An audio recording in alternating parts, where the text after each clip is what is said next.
Bom dia, pessoal. Essa menininha aqui, a Marilu. Ai, ai, ai, ai, ai. A Marilu foi abandonada no Centro de Controle de Zoonose de Itaquaquecetuba. Que judiação, Marilu.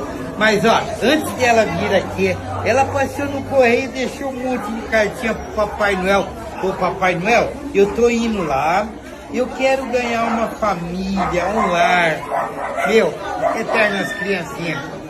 Eles acreditam em Papai Noel, nós acreditamos em Deus. Que ela vai ter uma família abençoada.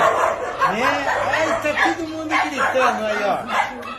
Meu, corre pra cá, Avenida Pacaembu, 1721, até às 5 horas.